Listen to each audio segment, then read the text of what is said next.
தொடர்ச்சியாக விஜய் இன்றைய தினத்தில் பரந்தூரில் அங்கே போராட்டத்தில் ஈடுபட்டு இருக்கக்கூடிய மக்களை சந்தித்து அவர்களுக்கு ஆதரவு தெரிவித்திருந்தார். அது தொடர்பான கருத்துக்களை பகிர்ந்து கொண்டிருக்கிறார்கள் தலைவர்கள். அடுத்தபடியாக அதிமுகவின் முன்னாள் அமைச்சர் திரு வைகை செல்வன் அவர்கள் நம்மிடம் இணைந்திருக்கிறார்.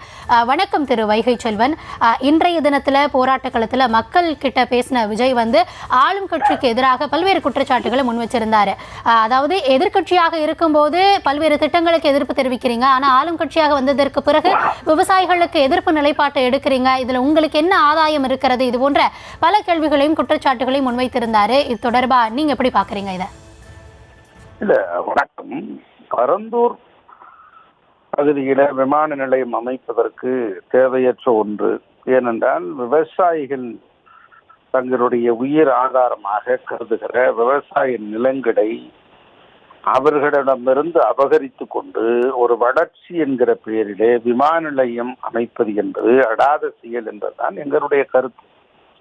மேலும் தமிழக அரசு இரட்டை வேடம் போடுவது இந்த ஊருக்கும் உலகத்திற்கும் தெரிந்த ஒன்றுதான்.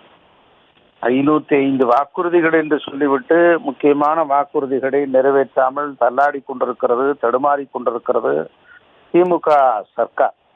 இந்த நிலையில் பல்வேறு குளறுபடிகள் நடந்து கொண்டே இருக்கிறது. எங்கு பார்த்தாலும் சட்ட ஒழுங்கு சரிவு, பெண்களுக்கு எதிரான பல்வேறு சம்பவங்கள், இவைகளெல்லாம் தமிழக மக்கள் ஒரு அச்சத்தோடு பார்க்கிறார்கள்.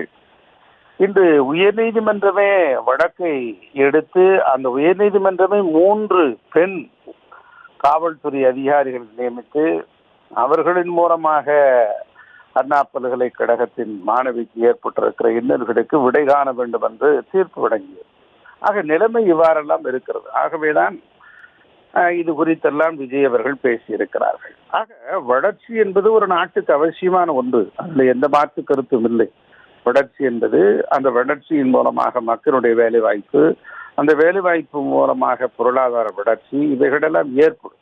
ஆனால் விவசாய நிலங்களை அழித்து விட்டுத்தான் ஒரு வளர்ச்சி என்பதை ஏற்க முடியாது என்பதுதான் அண்ணா திராவிட முன்னேற்ற கழகத்தினுடைய தீர்க்கமான கருத்து.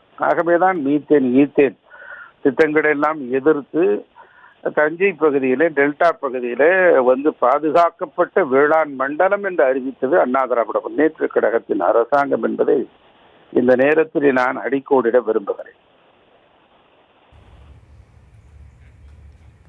தருணத்தில் இணைப்பில் உங்களுடைய கருத்துக்களை பகிர்ந்து கொண்டமைக்கு நன்றி திரு வைகை செல்வன். நன்றி, வணக்கம்.